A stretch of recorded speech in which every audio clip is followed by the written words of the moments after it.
Iniciamos 8:05 en lo que se conectan todos, ¿ok?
Ya está, me empieza, por favor.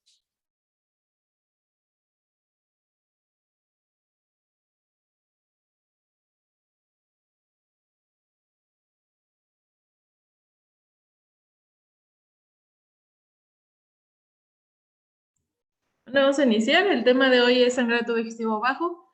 Mi nombre es Samantha Cordero, soy residente de tercer año de cirugía general del Hospital Juárez de México.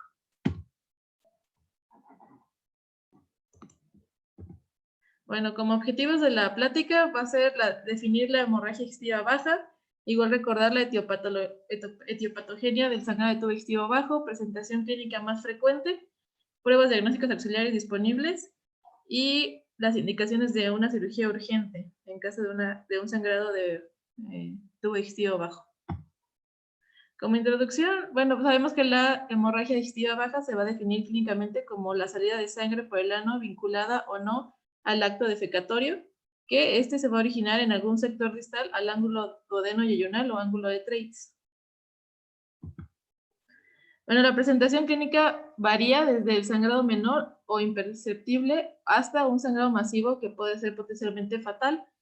Su incidencia se estima en un rango del 20 a 30 pacientes por cada 100,000 y le corresponden alrededor del 30% de todos los sangrados digestivos.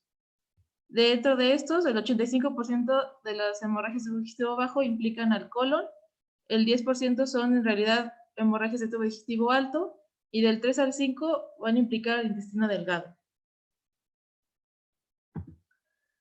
Bueno, si bien su mortalidad es baja, menor del 5%, esta se va a asociar a mayor tasa de recurrencia y readmisión que la hemorragia digestiva alta. Su incidencia se va a incrementar con la edad, las comorbilidades del paciente, la polifarmacia, por ejemplo, el uso de aspirina, de AINES y de anticoagulantes. Su manejo ha estado evolucionando hacia una estrategia multidisciplinaria que logra un 80% de remisiones espontáneas, ¿vale? Esto con la ayuda del gastroenterólogo, de los endoscopistas, del manejo de medicina interna y hasta el cirujano. Como etiología vamos a tener que las causas de la hemorragia digestiva baja son múltiples y tienen un predominio en determinados grupos etarios y en grupos de pacientes con enfermedades crónicas específicas. Y esto va a depender según la topografía del origen del sangrado, podemos dividirla en diferentes causas. ¿Vale? Van a estar las anales, que como principal causa vamos a tener las hemorroides internas, la cual va a ser la causa más frecuente. Usualmente no es significativo el sangrado, pero pacientes que sangran diariamente pueden sufrir una anemia ferropénica. Esto ya lo hemos visto en varios casos en piso, que pacientes que llegan a urgencias con sangrado de origen hemorroidal, pues presentan una anemia severa, ¿vale? Y pues requieren de ingreso a piso. Igual como otra causa está la fisura anal, las lesiones neoplásicas del canal anal, como el cáncer del ano, el recto bajo y adenomas. Igual vamos a tener úlceras del canal anal. En las causas colorectales vamos a tener a los divertículos como principal causa de sangrado clínicamente significativo en los adultos. Si bien los divertículos van a predominar en el sigmoides, como sabemos, la diverticulosis en colon derecho es el responsable del más del 50% de los sangrados y el 80% de estos van a remitir de forma espontánea.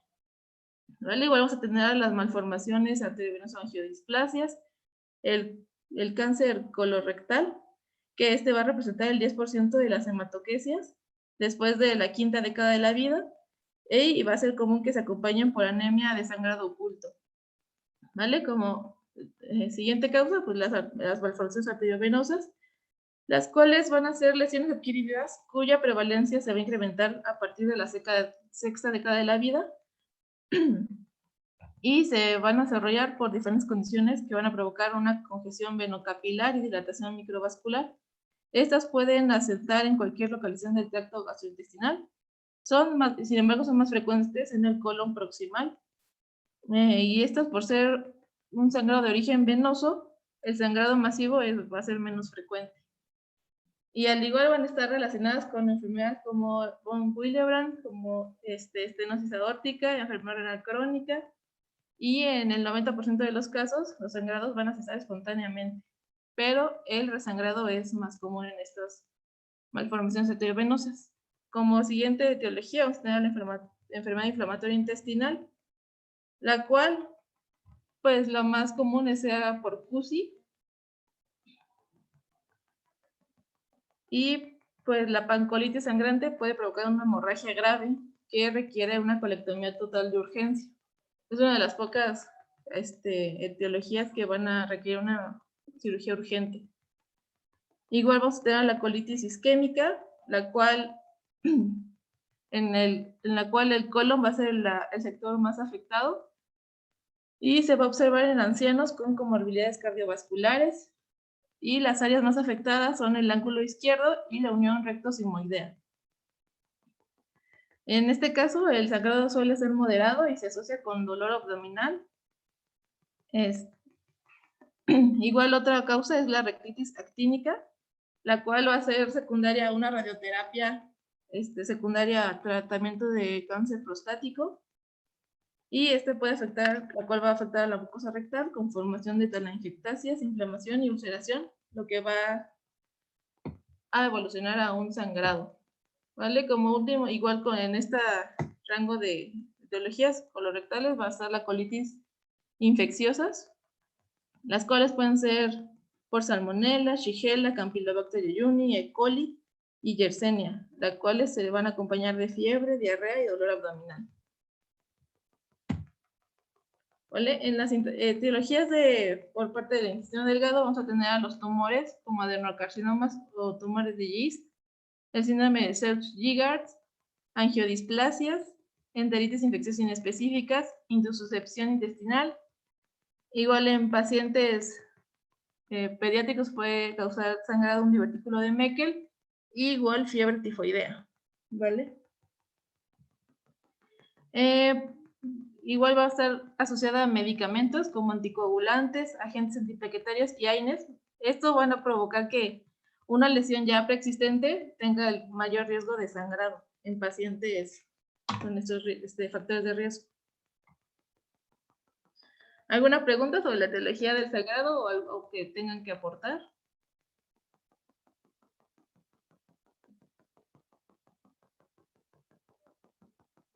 ¿No? ¿Nadie? Bueno, continuamos. Hablando de la epidemiología del sangrado de tubo digestivo bajo, esta va a variar con la edad, ya que en los jóvenes las causas más comunes del sangrado significativo son el divertículo de Meckel, como ya lo había mencionado. ¿Alguien va a hablar? ¿No? Igual vamos a tener la enfermedad inflamatoria intestinal como una de las principales causas y los pólipos sangrantes. En adultos mayores, la principal causa va a ser la diverticulosis y el cáncer colorectal. La tasa de mortalidad secundaria a la hemorragia tubo digestivo bajo varía entre 2 al 4%, y la frecuencia del sangrado de tubo digestivo bajo con base en el género fue de 43.2% en hombres y 5.8% en mujeres. Y con base en la frecuencia reportada respecto a las hemorragias de tubo digestivo bajo, se observó mayor recurrencia a nivel del ciego, del 64%, colon derecho 13%, transverso 2.7%, el colon izquierdo 5.4% y en sigmoides y recto el 10.8%.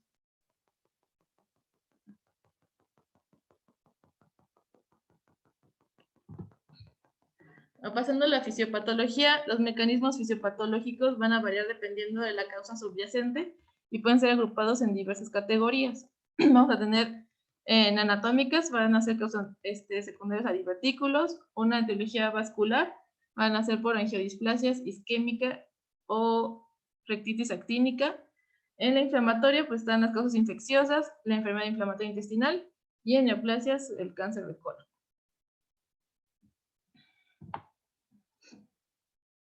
Como manifestaciones clínicas, lo que tenemos que ver a la llegada de nuestro paciente, estas van a variar entre los diferentes grupos etarios y fundamentalmente con la causa del sangrado y comodidad del paciente. Y la mayor parte de las hemorragias digestivas bajas son de origen colorectal en el 90% de los casos, y en su mayoría van a cesar espontáneamente, como ya hemos mencionado. Es importante interrogar a nuestro paciente sobre comorbilidades y medicación anticoagulante que esté tomando, así como la cantidad y la frecuencia del sangrado, el color y la asociación con diarrea, fiebre o dolor abdominal. Esto para hacer el diagnóstico diferencial entre las diferentes etiologías.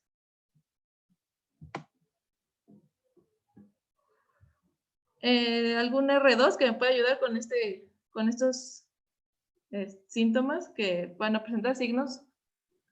Sí, doctora, yo le ayudo. Sí. Tenemos la melena que, como dice la diapositiva, es una materia negra, alquitranada, intensamente fétida, debido a la presencia de sangre degradada al permanecer varias horas en el tubo gastrointestinal.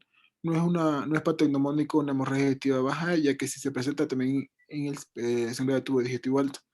Aquí, si no mal recuerdo, también se requiere aproximadamente entre 100 a 200 ml de sangre para que ya se presente la melena. En hematoquesia tenemos una sangre oscura, roja, vinosa, entremezclada con materias o residuos de la misma.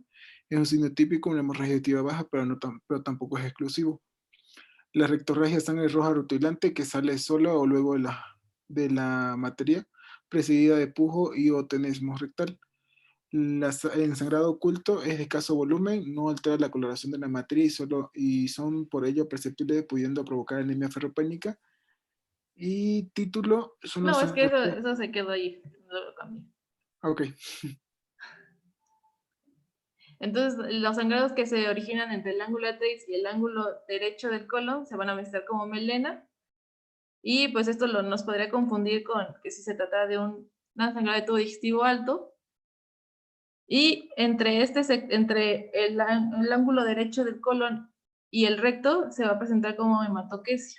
Igual, un sangrado de tubo digestivo alto igual se puede presentar como hematoquesia en caso de que la peristalsis intestinal esté aumentada, pues puede ser que el origen de una hematoquesia sea un sangrado de tubo digestivo alto, y pues las de origen rectal se van a presentar como rectorragia, ¿vale?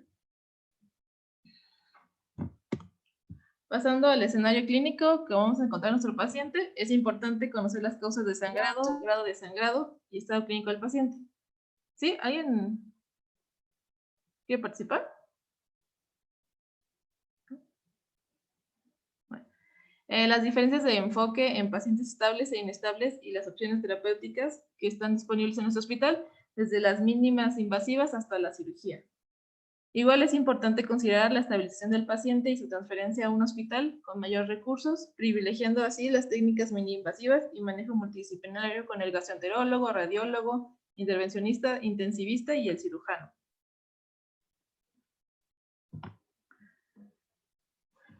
Al igual, la presentación más común de la hemorragia digestiva baja va a ser la hematoquesia, como ya lo mencionamos, y puede haber igual rectorragia. La melena, insuficiencia hemodinámica, anemia y dolor abdominal igual pueden estar presentes, y se va a presentar frecuentemente como rectorragia hematoquesia y puede aparecer como melena en casos de constipación o tránsito lento. Enfrentamos a la hemorragia digestiva baja según el escenario clínico y vamos a clasificar como una hemorragia aguda, crónica o masiva. Y la estabilidad hemodinámica y la forma de sangrar indicarán el orden en el cual realizar los procedimientos diagnósticos y terapéuticos de nuestro paciente.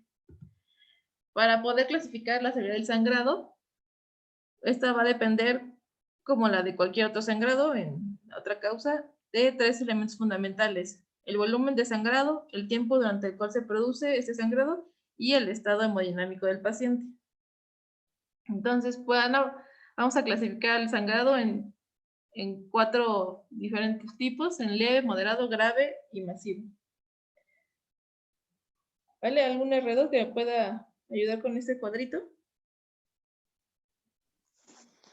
Yo te ayudo. Sí. Las leves son sangrados menores del 10% de la volemia, con presión arterial sistólica mayor de 100 y una frecuencia cardíaca menor de 100 y sin signos de clínicos de insuficiencia de circulación periférica. Las moderadas son una pérdida entre el 10 al 25% y signos de alteración hemodinámica como palidez o frialdad. Las graves o severas hasta el 35% de la volemia, con una presión arterial menor de 100, una frecuencia cardíaca más de 100 y alteraciones de la hemodinamia. Y las masivas son una pérdida mayor del 35% de la volemia y choque hipovolémico. Vale. Entonces va a ser casi siempre la misma clasificación en cualquier otro sangrado de otra parte del cuerpo, ¿vale? El manejo terapéutico van a haber 2 objetivos principales, que son determinar la gravedad del sangrado y el pronóstico de la hemorragia, y así orientar y así poder orientar la localización del sangrado, ¿vale? Al interrogatorio del paciente debemos interrogar sobre la forma de presentación del sangrado, como el color, las características de la hemorragia que van a contribuir a la estimación clínica de la zona de origen y del volumen de la pérdida de sangre. Igual van a tener en cuenta la edad del paciente y sus comorbilidades. La presencia igual esto va a alterar si hay una presencia de coagulopatía, una enfermedad o factores de riesgo cardiovascular, si el paciente está usando AINES o antiagregantes o anticoagulantes, si ha presentado episodios previos de hemorragia, si ha recibido radioterapia, o igual si ha tenido anteriormente una endoscopía, una polipectomía o cirugía previa. Igual vamos a preguntar por síntomas anales, al igual que fiebre, dolor abdominal y cambios en el ritmo intestinal.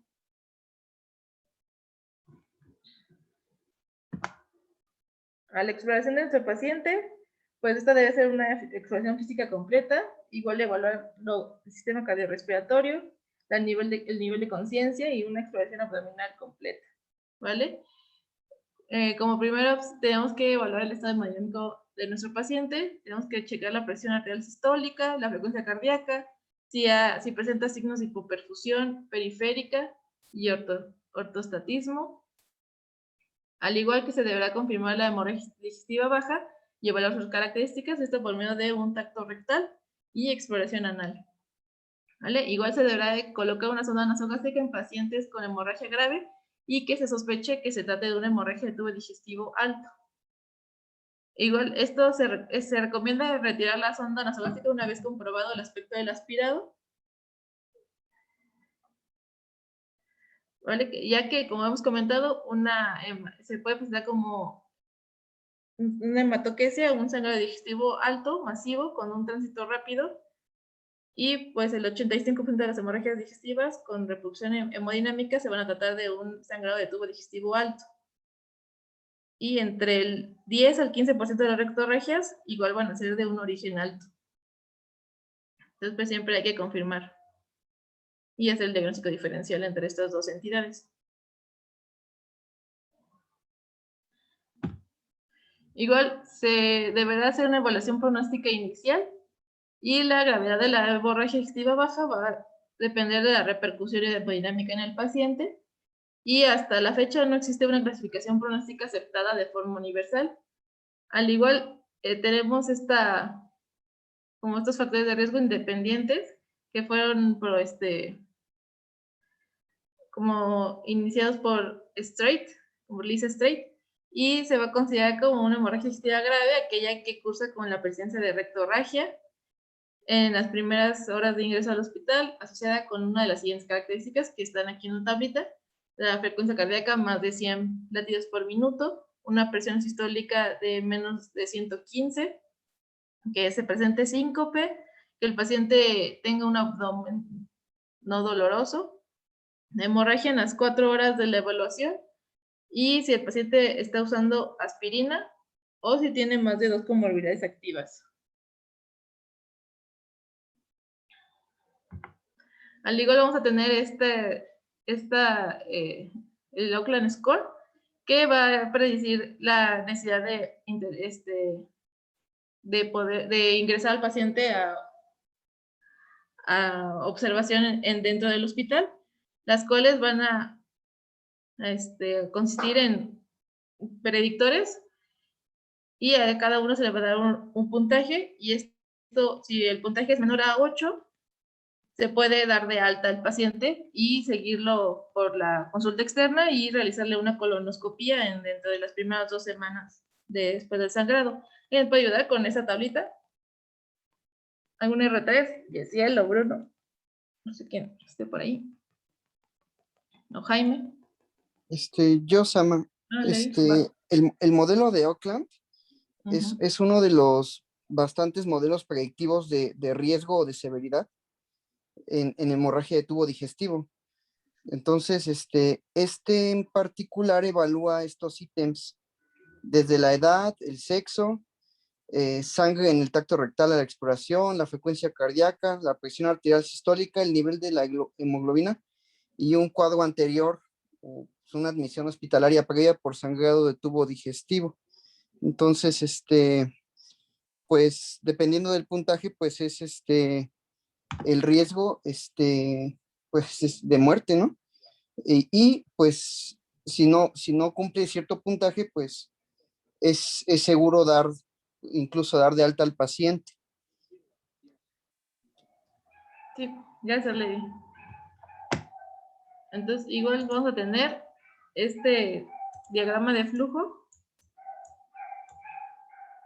Y alguien me puede ayudar, igual algún R3 que esté ahí, me ayude con el diagrama. Jaime.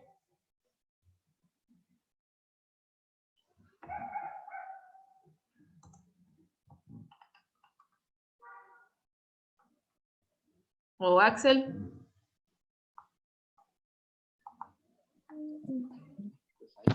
¿Qué onda, Sam?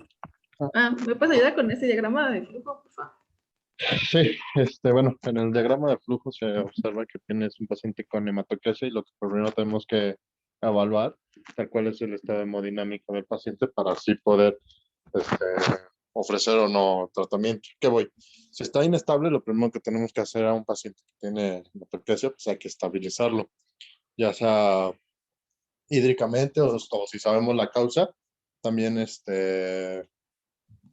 bueno, primero estabilizarlo para saber hacia dónde es que vamos a dirigir nuestro diagnóstico, que es el lado derecho. De ahí ya que lo hidratamos, pues ahí el mismo algoritmo menciona que te consulta la cirugía, pero pues aquí lo primero que tenemos que tener es el sitio en el cual está sangrando nuestro paciente, y ahí lo podemos hacer por una endoscopía, ya sea colonoscopía o panendos para observar, en este caso sea colonoscopía, bueno, el servicio de endoscopia para determinar el sitio cual está sangrando. Y ya que tenemos el sitio, pues también el mismo servicio de endoscopia puede dar el tratamiento en caso de que se pueda, y pues ahí ya acabaría el algoritmo en esta porción, pero si de no ser posible ser resolutivo el servicio de endoscopia o la colonoscopia, pues hay que determinar si tenemos que realizar una angiografía o no. Es que aquí, bueno, como ya me he comentado, un paciente que esté hemodinámicamente estable, lo más probable es que se trate de una hemorragia extiva alta. Entonces, lo primero que hay que hacer es descartar eso. Y por eso está acá que se le realiza una panendoscopía. Y si resulta Y luego positiva, colonos. pues ya se hace un tratamiento específico. Y si no, pues ya se pasaría a una colonoscopía o una angiografía. Bueno. ¿Sí quieres, puedes seguir? Bueno. Entonces, en una colonoscopía, pues si ya se identificó el sitio en el cual está sangrando, pues le dan tratamiento específico. Si no, pues vamos a ver si tiene un sangrado en el intestino delgado.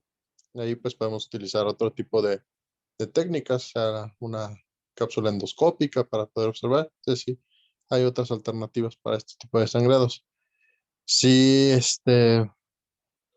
el sangrado continúa, bueno, me regreso en la parte de arriba, continúa, pues hay que hacer una angiografía.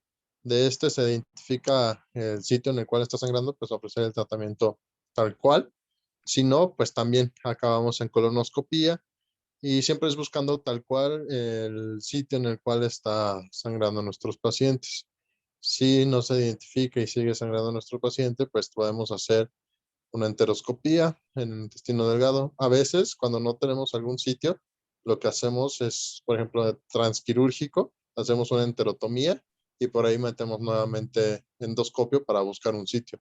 El chiste es buscar el sitio sangrante siendo lo menos invasivo que se pueda, hasta no tener bien determinado el sitio en el cual es donde tenemos que actuar para restablecer las condiciones y que nuestro paciente deje de sangrar.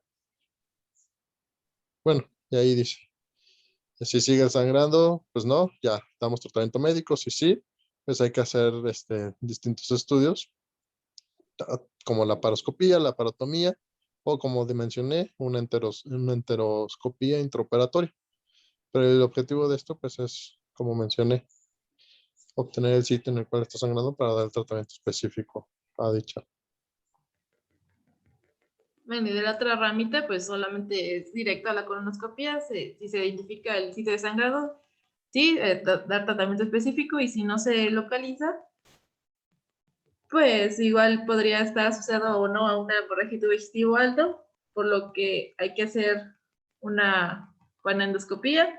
Si se puede identificar el sitio de sangrado, pues ya dar tratamiento específico, y si no, pues evaluar si se trata de un sangrado de intestino delgado.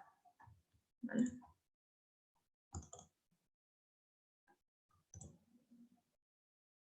¿Alguna duda con el diagrama? Sí, Sam, oye, y en un paciente en el cual no puedes tener estabilidad hemodinámica, en tu segundo apartado del diagrama, pues muestras ahí que se puede hacer una endoscopía alta una vez que tenemos un paciente hemodinámicamente estable, ¿no? Pero si antes de ese paso tu paciente sigue sangrando, no tienes un adecuado control vascular, no has identificado una fuente de sangrado, obviamente en un paciente inestable pues está contraindicado tanto hacer colonos como panendos, ¿no? Entonces, ¿qué opciones tenemos en este tipo de pacientes? Pues ya sería pasarlo a quirófano.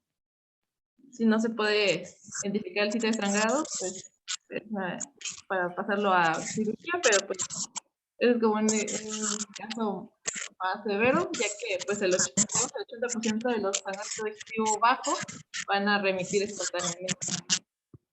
Ajá, muy bien, ¿no? O sea, gran parte del va a disminuir en aproximadamente casi todos los 80%. Sin embargo, bien sabemos, y nosotros en el tienen un sangrado ¿Se persistente. escucha entrecortado, Miguel? Que alguien tiene abierto el micrófono y se está entrecortando. No sé si alguien pueda ahí checar el micrófono de los demás. ¿Ya me escuchan? Ya, allá. Ya se escucha bien, doctor.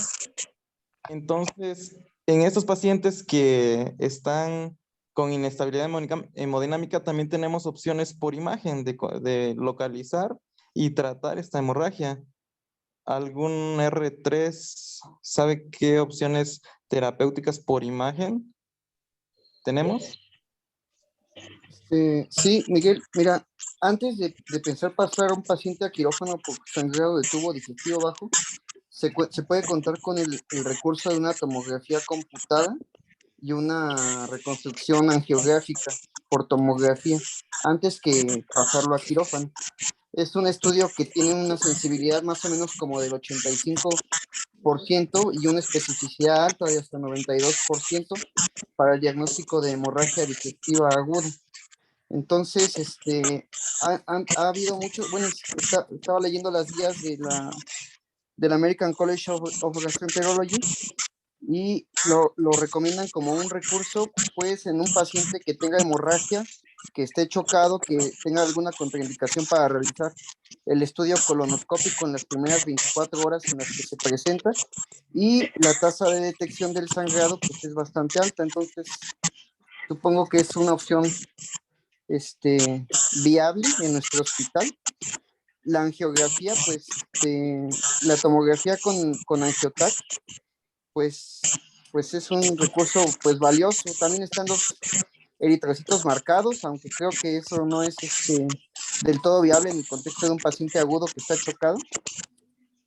Y pues nada más.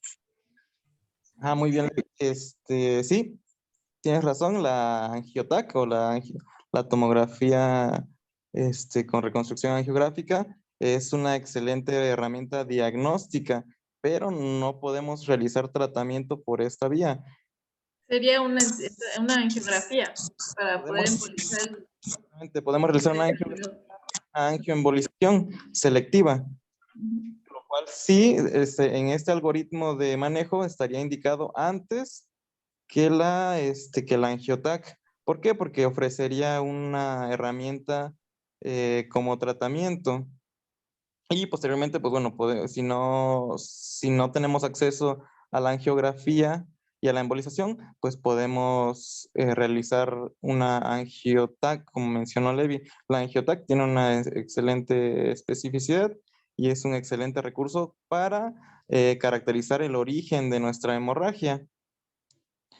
Pero ¿qué pasa en nuestro hospital o en un hospital de segundo nivel donde no tenemos acceso a ninguno de estas dos opciones? La gammagrafía con eritrocitos marcados que ya mencionó Levi, pues tampoco, bueno, es menos específica y menos sensible que la angiotac, entonces su uso ya no está tan recomendado. Pero bueno, en el concepto de que estos pacientes se van a presentar en el servicio de urgencias, tanto de nuestro hospital como de cualquier hospital donde vayamos a rotar, ¿cuál sería el siguiente paso si no tenemos estos recursos? Ya sería la cirugía. Ahora, vendría, no sé si lo vas a decir más adelante, si quieres Sí. aquí, claro, las opciones quirúrgicas que seguramente... Sí, lo voy a decir más adelante. Todavía como la parte de... Las herramientas que va a decir Sam. Listo, Sam, gracias. Sí. Igual tenemos otro diagrama de flujo que igual va a requerir que se calcule el índice de choque, que el cual se va a calcular en la frecuencia cardíaca entre la presión sistólica, ¿vale? Si este índice de choque sale más de 1, estamos ante un sangrado con un paciente inestable. Entonces, el siguiente paso, como ya lo mencionó Miguel, podría ser una angiotomografía o una angiografía, ¿vale? Si cualquiera de estos estudios sale positivo, pues vamos a tratar de manejar el sangrado por medio de radiología intervencionista o endoscópicamente. Si este tratamiento tiene éxito, pues se va a realizar posteriormente una colonoscopia para poder evaluar bien el sitio de sangrado. Si este tratamiento llega a fallar, pues lo que tocaría sería una cirugía de urgencia para localizar la lesión. Si alguno de estos estudios, la tomografía o la angiografía, salen negativos, pues pasamos al otro brazo. Entonces este brazo va a identificar un paciente que está hemodinámicamente estable con un índice de choque menor a 1. Entonces vamos a calcular el riesgo de sangre que tiene este paciente como mayor o menor. Si se trata de un paciente con riesgo alto, se debe ingresar al hospital para realizarse una colonoscopia o una panendoscopía si se llega a sospechar de un sangrado de tubo digestivo alto. Igual, como la anterior, se debe tratar si la lesión se localiza, o si este sale normal, pues realizar una colonoscopía. Igual, si el paciente tiene un riesgo menor de sangrado, pues se puede mandar a su casa y seguir el manejo ambulatorio y posteriormente realizarse una colonoscopia de control. ¿Vale? ¿Alguna duda con esto? ¿Con lo que se mencionó? ¿Con Miguel y Levi? ¿No? ¿Nadie tiene ninguna duda? Bueno. Ahora vamos a pasar a las medidas iniciales que se le realizan a todo paciente que llega a urgencias. Los pacientes con rectorragia leve autolimitada, sin inestabilidad hemodinámica ni anemia y con enfermedad anal evidente, o en los que no se confirma la presencia de restos hemáticos en tracto rectal, pueden ser dados de alta, como ya mencionamos, y se evaluará la colonoscopia diferida y el seguimiento ambulatorio. Ya sea en caso de pacientes, sobre todo en pacientes mayores de 50 años con sangrado rectal inexplicado, se deberá realizarse una colonoscopia en las siguientes 2 semanas al alta hospitalaria. Igual, pacientes que presenten sin hemorragia digestiva baja grave, estos van a ser canalizados de una vena periférica, manteniendo un catéter corto de calibre medio a grueso que permite la infusión rápida de líquidos si el paciente así lo necesita. Igual se va a realizar una analítica urgente que va a incluir una BH, tiempo de coagulación, función renal y función hepática. Igual se debe considerar la reserva de concentrados de hematíes y darle al paciente una dieta sin residuos en previsión de una posterior colonoscopia y en función de los resultados se va a evaluar la necesidad o no de ingreso o la posibilidad de un manejo ambulatorio. Esto siempre en un paciente que esté hemodinámicamente estable. ¿Vale?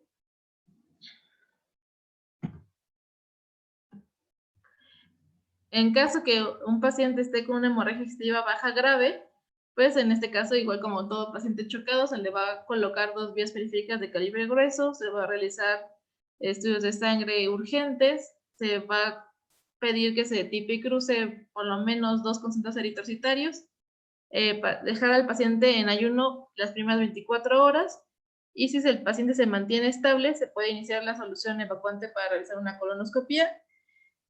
Sin embargo, en algunas guías dice que si que la presencia de sangrado va a mejorar no se va a requerir con que el paciente se le dé una solución evacuante, ya que se ha visto que en pacientes con hemorragia, pues a la hora de hacer la endoscopía, pues no hay muchos restos de materia fecal. Igual se le va a tener que hacer una reposición de la bulimia con cristaloides, y se recomienda un vuelo inicial de 1000 a 2000 cc en presencia de signos de hipovolemia. Continuando, si la inestabilidad hemodinámica persiste, se debe evaluar la necesidad de oxigenoterapia, una vía central, colocación de una sonda urinaria y el inicio de fármacos vasoactivos, así como intubación e ingreso a la unidad de cuidados intensivos, si así lo requiere el paciente. Y ante una hemorragia digestiva baja severa, es imperativo determinar el origen del sangrado por la alta probabilidad de tener que recurrir a una intervención terapéutica para intentar detenerlo. ¿Vale? La colonoscopia es el método de diagnóstico inicial de elección en todos los pacientes que se presenten con una hemorragia digestiva baja. ¿Vale? Y como opciones para el diagnóstico vamos a tener como ya habíamos mencionado, las imágenes por radiología como una tomografía o una gamografía.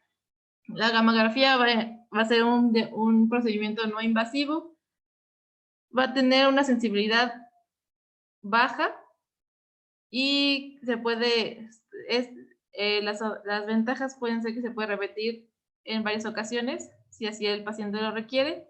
Las desventajas es que no se puede, es muy difícil que se haga en un momento que ésta pueda reportar un sangrado activo. Tiene pobre localización del sitio de sangrado, no es terapéutico y pues no está en todo el mundo disponible, ¿vale? La tomografía con angiografía, pues bueno, con una angiotax sería, las ventajas es que es un procedimiento no invasivo, tiene buena sensibilidad para localizar el sitio de sangrado, va a proveer un detalle anatómico del lugar de sangrado y pues está mundialmente accesible. Las desventajas es que no se va a poder hacer durante un sangrado digestivo activo, no es terapéutico y pues la exposición a la radiación y al contraste. Por otra parte, vas a tener la angiografía, que como ventajas, pues va a ser que va a localizar topográficamente el lugar de sangrado, puede ser terapéutico y se puede realizar una embolización súper selectiva y pues de esta no va a requerir de una preparación del intestino. Y pues de esta la ventaja es que se puede realizar durante un sangrado activo y pues igual por el mismo que es un método invasivo, pues puede tener complicaciones serias. El siguiente es la colonoscopía. Pues este igual va a ser el método de elección para poder localizar el lugar de sangrado y igual va a ser terapéutico en caso necesario. Y las desventajas son que van a necesitar una preparación del colon para una óptima visualización. Como desventaja es que se tiene que sedar al paciente y pues tiene riesgo de alguna complicación por la anestesia. Y pues igual es infrecuente que se pueda localizar un sangrado, pues como las estigmas de un sangrado anterior. Al igual, bueno, aquí igual vamos a estar hablando un poquito de las métodos de diagnóstico, la colonoscopia, como ya hemos mencionado, es de gran importancia por la posibilidad de establecer el diagnóstico y ofrecer posibilidades terapéuticas, ya que se puede realizar una inyección de adrenalina, se puede utilizar sondas térmicas, bandas elásticas, o esclerosantes o clips. Y en caso en que la hemostasis no se logre, puede ayudar a identificar la zona de sangrado y así limitar una eventual sección quirúrgica de urgencia a una colectomía segmentaria, ya que durante la colonoscopia se puede marcar el lugar de sangrado y ya es más fácil para el cirujano poder identificar la zona. Y pues como desventajas, como ya hemos mencionado, pues se requiere de endoscopistas experimentados, una preparación colónica previa, y como ya lo había mencionado, algunos afirman que el efecto catártico de la sangre puede hacer prescindir de la necesidad de la preparación.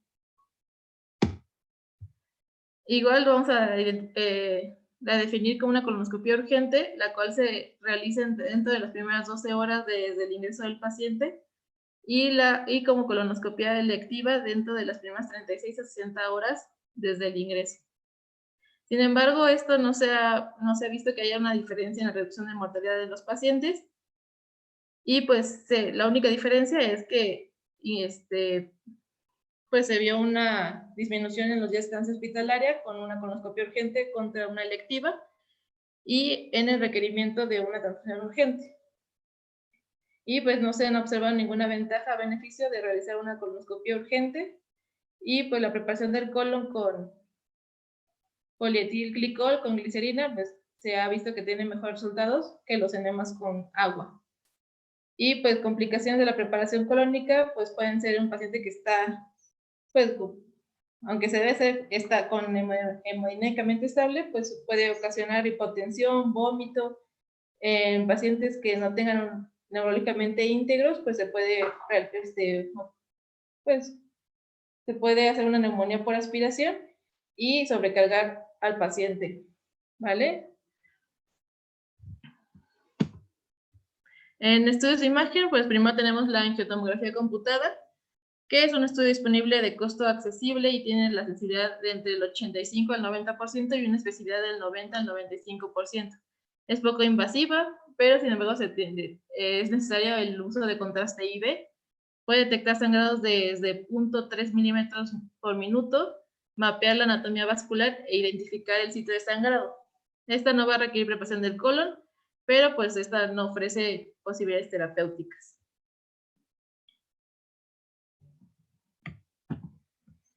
Como siguiente estudio vamos a tener la angiografía mesentérica. Esta va a detectar un sangrado activo mayor a 0.5 mililitros por minuto con una sensibilidad de entre el 70 al 100%, y se va a realizar cateterizando sucesivamente las arterias mesentéricas superior, luego la inferior y por último al tronco celíaco. Y esta va a ofrecer posibilidades terapéuticas, ya que se va a poder instalar agentes vasopresores o se va a realizar una embolización con agentes trombóticos. Y la embolización terapéutica tiene un riesgo de complicaciones isquémicas, como isquémicas miocárdicas, cerebral o en las mesentéricas, y puede ocasionar arritmias.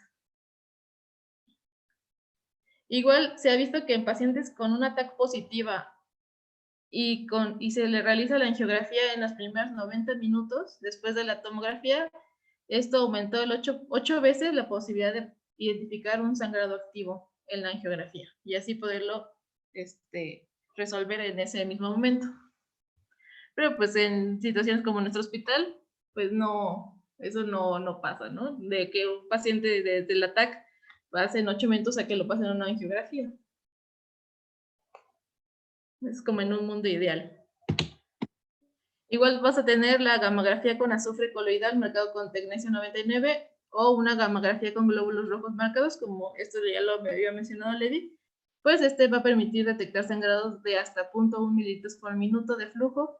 Los glóbulos rojos marcados son de vida media más larga de hasta 24 a 36 horas, lo cual es ideal para el estudio de pacientes con sangrados crónicos o intermitentes. No, son días, perdón. 24 a 36 días. Y va a ser poco específico para determinar la topografía, mostrando solamente el área del abdomen en la que se produce el sangrado. Como aquí podemos ver, solo se marca el lugar del sangrado, pero pues no sabemos a qué nivel exactamente está el sangrado. Y pues su mayor utilidad es identificar pacientes con un sangrado activo que se beneficien de una angiografía o cirugía. Al igual, otro método, tenemos una visualización del intestino delgado, ya que si en caso de que no se vea el sitio de sangrado por medio de colonoscopía o una panendoscopía, pues lo más seguro es que el sangrado venga del intestino delgado. ¿Vale? Y los métodos de estudio para este sector van a incluir la videocápsula endoscópica, que sería esta, una enteroscopía por pulsión o técnica de doble balón, que es esta, pues se realiza con un endoscopio con este baloncito y se va retrayendo el intestino delgado sobre sí mismo para poder avanzar hasta arriba, ¿vale? Y pues igual se puede hacer una enteroresonancia magnética.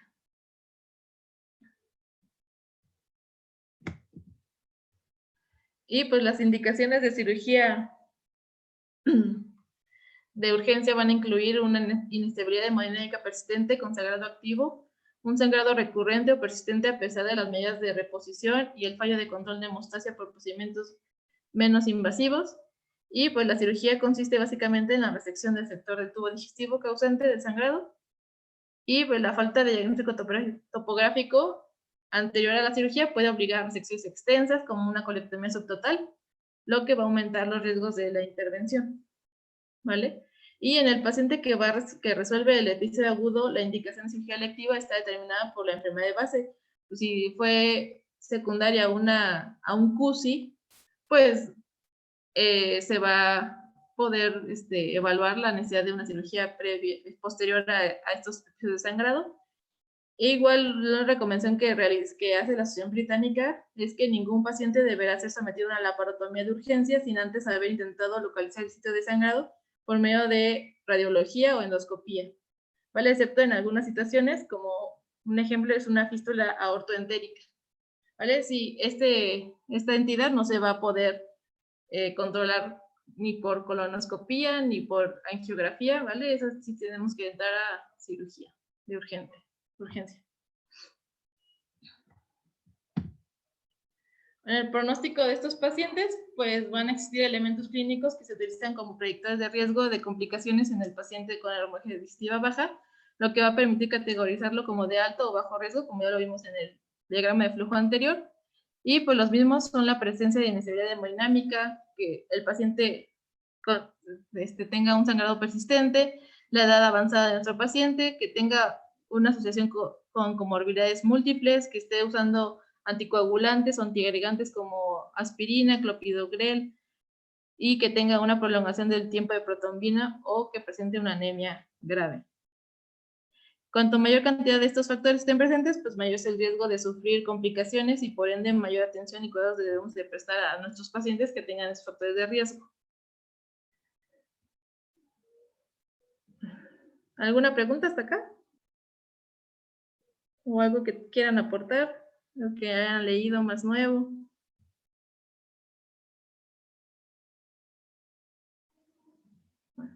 Entonces, como conclusiones, vamos a tener que la hemorragia digestiva baja se origina distal al ángulo de Treitz, se puede presentar desde un sangrado trivial hasta una hemorragia masiva con riesgo vital para nuestro paciente, y la hemorragia de tubo digestivo bajo va a representar 1/3 de todos los casos de hemorragia gastrointestinal. Este va a ser más frecuente en hombres y pacientes añosos, tiene una mortalidad de entre el 3 al 6%, y son de peor pronóstico si se presenta durante la hospitalización de algún paciente. Es menos grave que el sangrado de tubo digestivo alto y cesa espontáneamente en el 80% de los casos. Existe menos consenso terapéutico que en el sangrado de tubo digestivo alto. Y la colonoscopía es el estudio más relevante que va a permitir el diagnóstico y una terapia localizada. ¿Vale? Pues como referencias tenemos esta guía de la Sociedad de Gastroenterología Británica que se publicó en el 2019 y es lo más actual que pude encontrar sobre sangrado de tubo digestivo bajo. Bueno, para que igual la puedan leer y pues ver todas las recomendaciones que da, que es más o menos lo que pues comentamos en esta clase. ¿Tienen alguna duda o pregunta?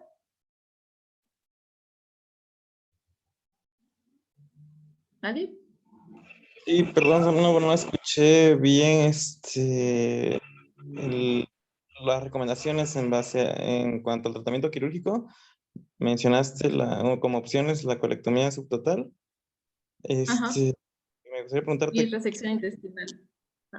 Ah, ya sabes que cuando hay una localización del sitio de sangrado, pues lo ideal es la resección del segmento afectado, ¿no? Sin embargo, sí, cuando no ajá.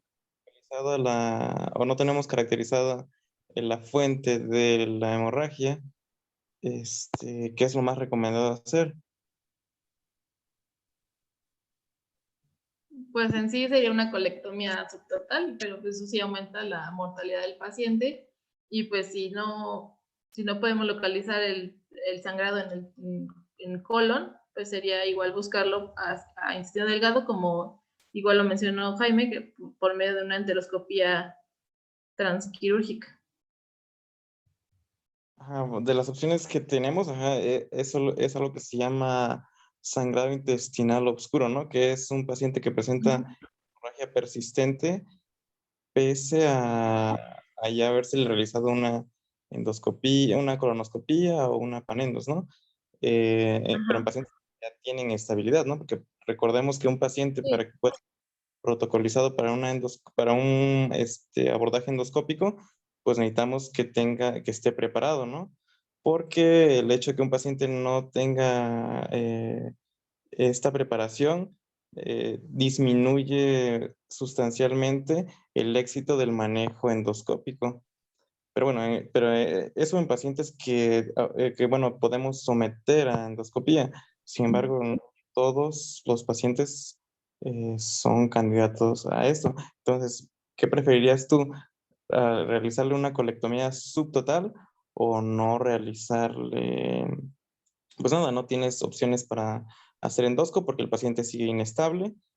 Evidentemente la cirugía es mórbida y también aumenta la mortalidad, pero ¿qué es preferible? ¿Qué mencionan estas guías?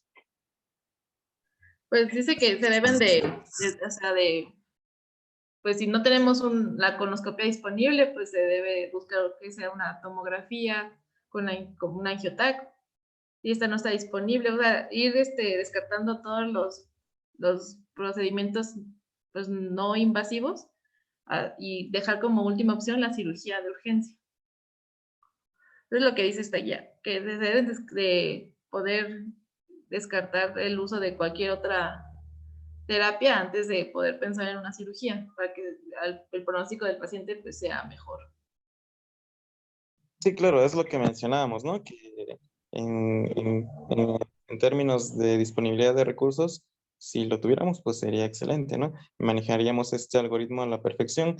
Sin embargo, les mencionaba, en un hospital de segundo nivel, ahí tenemos la clínica 68 del IMSS, no sé, los que han ido a rotar a Acapulco, pues tú sabes que es muy difícil poder realizar este abordaje de acuerdo a este algoritmo. Entonces, por eso mi reiteración en la pregunta de que pues sí, ¿no? O sea, si no tenemos más que realizarle la cirugía y es un paciente que continúa inestable y que no pudimos por ninguna forma caracterizar la lesión, pues la colectomía subtotal con cierre y ver si el paciente eh, mejora y hay un control de la hemorragia, incluso plantear una anastomosis, ¿no? Si el paciente no tiene factores de riesgo para fuga de la anastomosis. Si no, pues un cierre y una ileostomía, ¿no?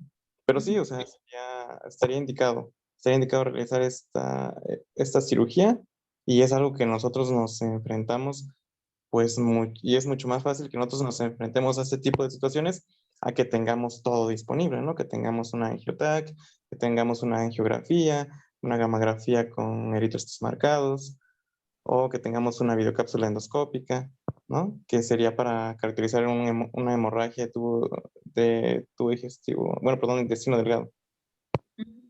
Pues sí, pero pues sí, sí le Oye, ponemos. pero un paciente que sometes a cirugía de urgencia por sangrado digestivo es un paciente que de seguro va a estar chocado o al menos por ahí, que de seguro va a estar pues con anemia. Entonces, en realidad yo creo que difícilmente se vería la situación para una anastomosis, porque pues ahí ya estás asegurando que estás haciendo una anastomosis que de seguro va a estar hipoperfundida. Entonces, creo que no sería muy buena idea, ¿no? Ajá, o sea, sí En el hay caso como de una cirugía de urgencia por sangrado. Sí hay factores de riesgo asociados a la anastomosis. Sin embargo, las guías, bueno, ahorita si quieres mando el artículo, menciona que si logras un control de la hemorragia adecuado, pues pudieras plantearlo, ¿no? Descartando estos factores de riesgo para falla de tu anastomosis o para fuga de la anastomosis. Pero bueno, sería algo adicional que pudiéramos manejar. Si quieren, pues lo revisamos un poquito más a detalle. No sé qué opinas, Raúl, o si tengas alguna evidencia adicional.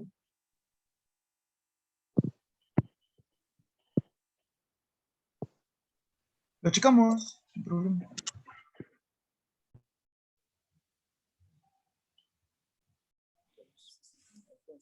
Gracias.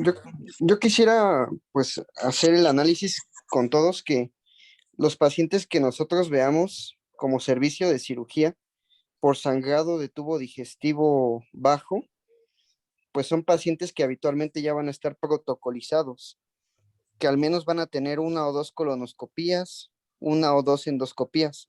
Difícilmente vamos a ver al paciente en urgencias, aunque pues en el caso de que llegue un paciente chocado con hematoquesia, pues lo más seguro sería descartar primero un sangrado de tubo digestivo alto, porque un sangrado de tubo digestivo bajo difícilmente te va a chocar. Como tú dijiste, habitualmente se presentan con síntomas como síncope, alteraciones del estado neurológico, anemia crónica. Ajá, a menos que tenga una malformación vascular o una fístula, ¿no? Que ya se presentan así, para morirse, ¿no? Con respecto, pues, al tratamiento, lo más importante es la reanimación, como lo hemos visto en varias clases, ¿no? Otra cosa importante es saber en qué momento transfundir al paciente. Como dijo Raúl, pues es parte importante. El punto de corte, pues es una hemoglobina de 7-8. Si la hemoglobina, si tiene eso o menos, es necesario transfundir, a menos que el paciente sea cardiópata. Necesitaría tener niveles más óptimos para evitar complicaciones cardiovasculares. Entonces, a mí me queda duda con respecto al manejo quirúrgico que se puede ofertar en el caso, pues, de que no tengamos ninguna opción diagnóstica viable. Por ejemplo, yo quisiera preguntarles a los R+, pues, ¿qué se le hace al paciente con sangrado de tubo digestivo alto? Pues que no se localizó por colonoscopía. Ajá, el sitio de sangrado. Las endoscopías altas no revelan que fuera sangrado de tubo digestivo alto. Pues la otra sería descartar sangrado de tubo digestivo medio. Ajá. Que muchas veces no es viable porque en el hospital al menos no hay enteroscopía. Se puede meter un endoscopio a lo mejor transquirúrgico. En alguna ocasión creo que lo hicimos cuando fuimos R1 y a lo mejor es algo que es viable, pero pues el servicio de endoscopía está hasta las 8 de la noche. O sea, pues la realidad es que creo que no se puede hacer ninguna opción viable en caso de una urgencia, a menos que fuera en la tarde o en la mañana. Entonces, tampoco creo que sea viable nada más llegar y pues decimos que es bajo y le quitamos el sigmoides y ya son divertículos.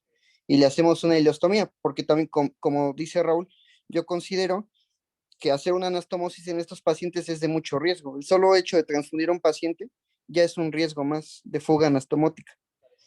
Entonces, pues ahí, ¿qué se hace? Yo creo que lo más ideal es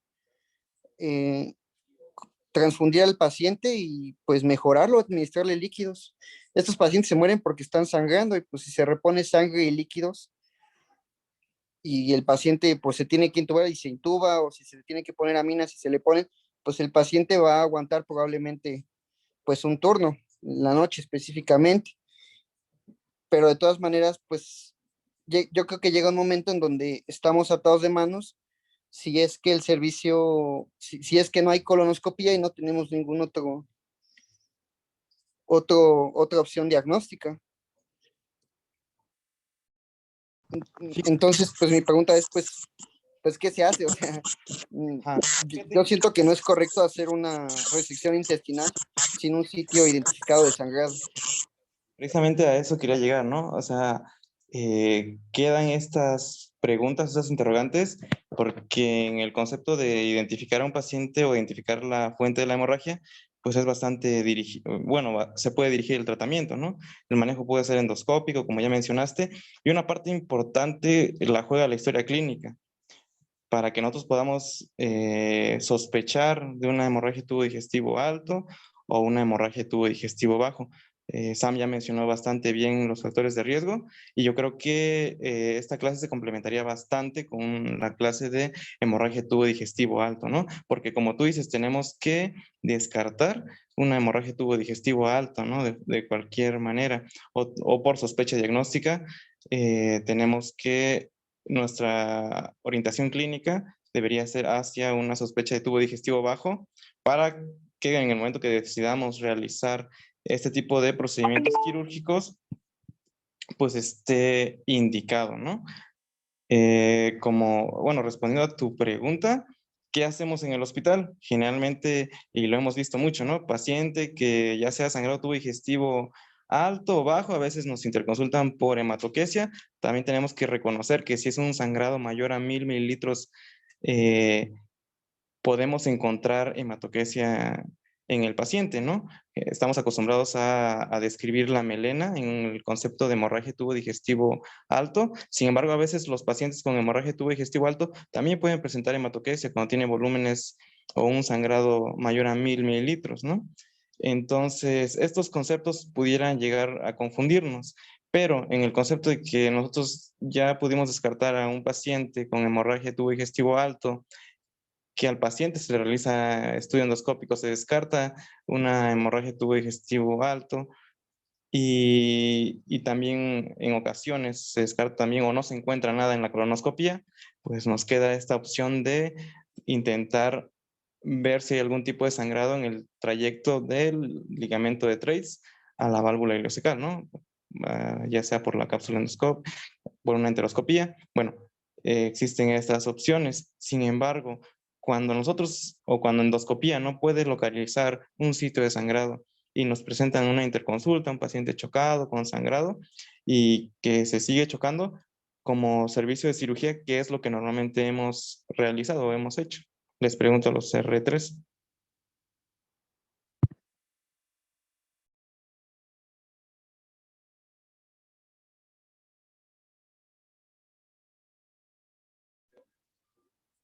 ¿Podrías repetir la pregunta, por favor? ¿Cuál es la respuesta que generalmente damos como servicio de cirugía ante un paciente que no se le pudo identificar el sitio de sangrado? Pero eso hay que evaluar igual el estado del paciente, ¿no? Si el paciente está inestable y pues ya perdió más ya se considera un sangrado grave o masivo, pues eso sí sería indicación de cirugía. Sin embargo, si todavía logró estabilizar al paciente, pues hay que esperar a realizarse otro estudio de diagnóstico si no se evidenció por una endoscopía, una panendoscopía, una colonoscopía, pues en el hospital sí tenemos angiotac. Entonces, pues igual esa sería por una posibilidad si el paciente está estable. Si está inestable, pues sí sería valorar un tratamiento quirúrgico. Y sobre todo, pues en el hospital a mí me ha tocado meter más sangrado de tubo digestivo alto, bajo casi no. Y pues sí se realiza en caso de sangrado de tubo digestivo alto, normalmente son por úlceras gástricas o prepilóricas. Sí, el concepto de, bueno, sí, todos que la frecuencia de hemorragia de tubo digestivo alto es mayor, ¿no? Y el manejo y el abordaje es totalmente diferente. Pero a lo que voy es que casi siempre cuando tenemos sospecha de un sangrado de tubo digestivo bajo, pues casi nunca sometemos o nunca pasamos a quirófano a estos pacientes. Por eso les preguntaba, en el concepto de tener un paciente inestable y que no pudimos caracterizar la lesión, perdón, la fuente de sangrado, ¿estaría indicado la cirugía así, de esa forma, si tenemos por historia clínica una alta sospecha de hemorragia de tubo digestivo bajo? O si no tenemos los recursos, dejar al paciente a la expectativa y teniendo en cuenta que el 80% de los pacientes responden o se autolimita la hemorragia, ¿qué sería mejor? Esa es la pregunta que quiero realmente realizar. O sea, ¿qué sería mejor? ¿Dejar al paciente en ese sentido, sin manejo quirúrgico, Y con la reanimación, lo que ya todos mencionaron, o intentar un abordaje quirúrgico. Y dentro de los abordajes quirúrgicos, pues la colectomía brutal, que ha demostrado que tiene más efectividad y menor tasa de resangrado comparado con una sigmoidectomía, ¿no? Que a veces la diverticulosis, de hecho, es la causa más frecuente.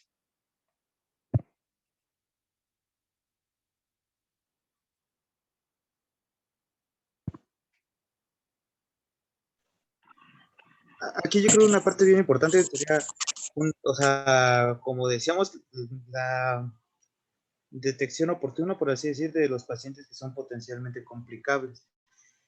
Muchas veces, por ejemplo, pues de pronto, pues cuando te toca contestar las inters de R2 y así, pues te molesta un poco o te pone de malas cuando te mandan inters de sangrados de tubo digestivo, que pues tú sabes que no han terminado el protocolo, pues, o que sabes que pues a lo mejor apenas les van a hacer la colonos o que les van a hacer alguna otra cosa, ¿no? Sin embargo, tal vez sí sería mucho una ventana de oportunidad, pues tratar de que pudiéramos, pues mediante esas inters tempranas, pues identificar pacientes que se te pueden complicar, ¿no? A lo mejor tienes un paciente que apenas le van a hacer una colonos, ¿no? Pero pues ya salieron 4 o 5 litros, o sea, 4 litros, ¿no? De melena. Pues pensarás, o sea, obviamente no toda sangre, ¿no? Pero pues a mí, pues, estar como tratando de cacharlo.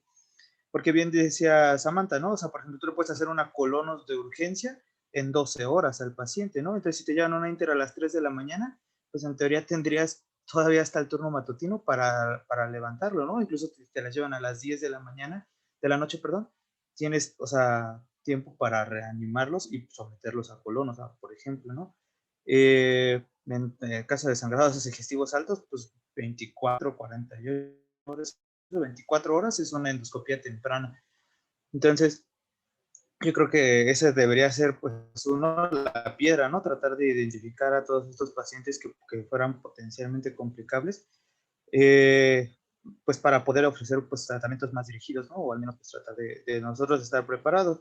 Si te la llevan a las 2 de la tarde, por ejemplo, y te vas que le hacen la endoscopia y que no jalo, pues a lo mejor buscar luego, pues tratar de pasarles a quirófano, ¿no? Y no esperar a que nos hablen a las 10, 12 de la noche, donde ya no vas a tener, pues, los equipos necesarios. Porque a lo mejor ya hacen una colonos a las 3 de la tarde y dicen, güey, ¿sabes qué? No tiene, no identificamos en la colonos el sangrado, ¿no? Pero pues, como la vez pasada, ¿no? Por ahí vimos que viene, pues, a lo mejor de ilion terminal, ¿no? Entonces, igual vale la pena y pues lo hemos hecho, la enteroscopía transoperatoria, ¿no? Que es difícil, ¿no? Incluso, pues, con sangrado abundante, pues, disminuye el rendimiento diagnóstico y las opciones terapéuticas, pero pues al menos le estás tratando de ofrecer al paciente algo más dirigido, ¿no? Pues macroscópicamente desde el exterior es difícil encontrar el sitio de sangrado. Y obviamente pues transfusión masiva, ¿no? Protocolo de transfusión masiva, que pues luego, o sea, sí es que pegarse mucho al paciente, ¿no? Porque de pronto, o sea, le pones un concentrado para 3 horas y es un paciente que está sangrando, pues, a 500 mililitros, o sea, cada hora, probablemente no vayas a alcanzarlo, ¿no? Y es así como se terminan de complicar a estos pacientes. Actualmente, en realidad, pues nadie debería morirse de sangrado, ¿no?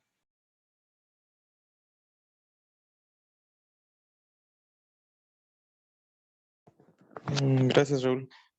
Sí, nadie debería morirse, pero sin embargo hemos visto que se mueren y se nos mueren un buen, y eso estando aquí en el Hospital Juárez y seguramente en centros de segundo nivel eh, tendrán tasas más altas de mortalidad. Donde, por ejemplo, los bancos de sangre no tienen concentrados, ¿no? O sea, por ejemplo, aquí la verdad es que en general casi siempre puedes disponer así de muchos paquetes, pero hay centros, por ejemplo, en La Perla, por ejemplo, en Acapulco igual a veces que no alcanzan, ¿no? O sea, de pronto pues ya empiezas a usar, ¿sabes qué? Es que ya no tenemos ese grupo, ¿no? Ya, sí está, o sea, eso es la parte más complicada, ¿no?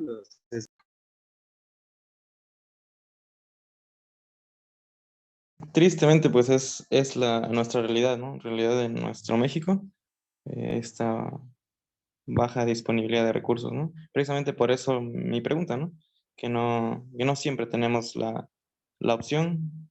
Lo ideal siempre es seguir las guías y las recomendaciones, conocerlas, una excelente clase que Dios da.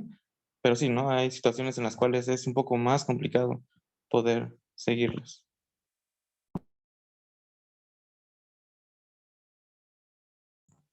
Bueno, si ya nadie va a comentar otra cosa, pues ya damos por finalizada esta clase y ya seguiremos con el siguiente tema del programa. ¿Vale? Si quieres, Ricardo, puedes ya cerrar la sesión.